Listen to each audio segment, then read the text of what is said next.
Very good evening, and thanks for clicking on to the Saturday edition of Vogan's European Outlook. Hope everybody is enjoying their long bank holiday. I was going to say Easter, long bank holiday weekend thus far. Something we haven't seen of late is rainfall, and that is the case. Today we're seeing a fairly widespread rain thanks to a system coming in off the Atlantic for the final day of April across much of Ireland, the north of England, Wales and much of Scotland. It's all thanks to, like I say, a system coming in from the west of the Atlantic.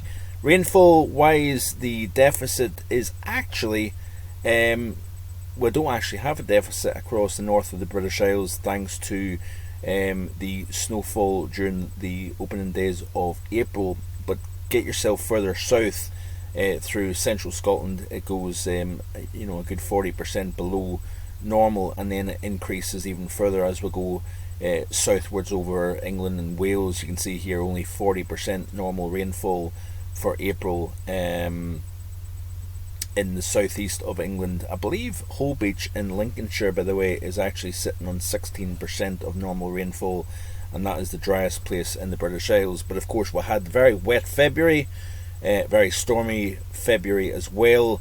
But then we've seen a significant, it's almost like turning the tap off once we went through the month of March and indeed April as well.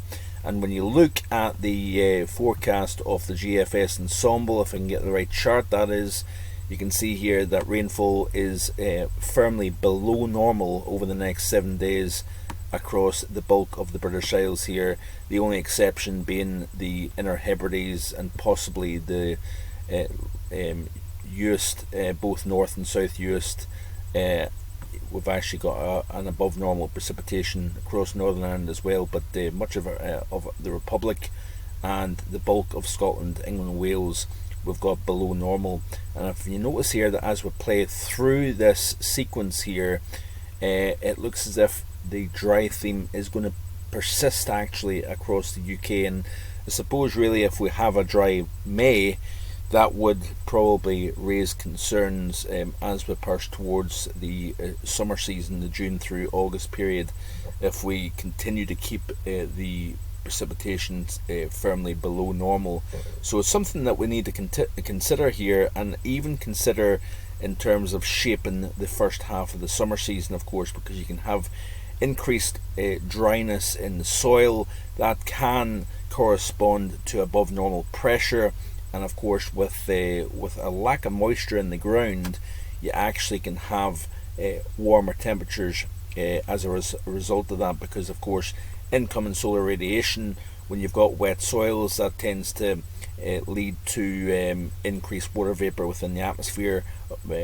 Part of the sun's energy goes into evaporating that moisture, therefore temperatures tend to be pegged back. But if you've got less moisture in the air from the ground, you've got more direct heating of that air mass with drier overall conditions. So these are wee factors that we need to consider as we go into the summer season. But certainly as we press through the GFS ensemble run, there is a little hints here and there of wetter than normal kind of popping up over parts of the British Isles, but the general overall theme looks to be quite dry through at least the first half of May, and that would certainly beg the question, are we going to lose high pressure at some point and turn it around? Now some of the longer range stuff does suggest that we see lower pressure eventually developing. That being said, of course, that I did think that we would have a cold final couple of days of April. The first week or so of May would actually be colder than normal as well, but the models have actually backed off and reversed that to warmer than normal.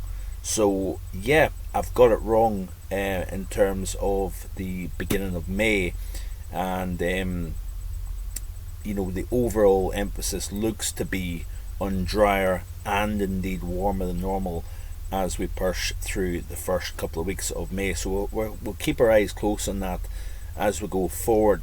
Now this is the global 2 meter temperature anomaly chart here for today, Saturday, and you can see here that we've got some widespread cold across parts of Canada, the Pacific Northwest and the Northern Plains and the northeast of the United States, as you can see here. We do have, of course, as we go across into Europe, slightly below normal temperatures, especially across England and Wales, parts of Scandinavia, eastern portions of Europe, northern France. The Low Country is below normal, and of course we've got quite a lot of below normal across China as well. But I want to draw your attention to the level of heat that we've got at the moment across parts of India and Pakistan. Temperatures have reached 49 Celsius in Jacobabad, I think that's how you pronounce that, Jacobabad in Pakistan, a well-known global hotspot in terms of temperature, and it's Maximiliano Herrera, who is a weather statistic expert, holds an outstanding database of global records, and he has tweeted today that the final day of April, this particular spot in Pakistan reached 49 Celsius, the hottest temperature of 2022 in the Northern Hemisphere. And we also are talking about potential all-time April records being set in this part of the world here.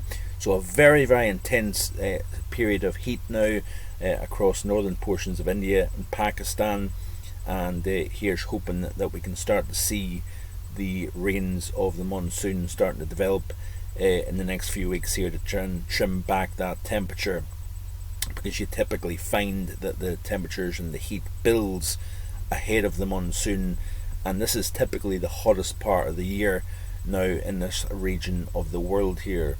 Looking at the month of April, the final day of course of April, and it looks as if we are marginally above normal in terms of temperature across parts of western Scotland, the southwest of England, but generally speaking it looks as if it's going to be close to an average month temperature wise across the British Isles, colder than normal across Spain and Portugal, Central Europe, much of Iberia, as you can see here, is below normal overall, and that is how we're going to end the month of April across the British Isles here. So certainly plenty of things still going on at the moment. Keep it right here on YouTube. Thanks for watching today, and if I don't be back tomorrow, I will certainly be back on Monday with more. Hope you have a great rest of your Saturday. Bye for now.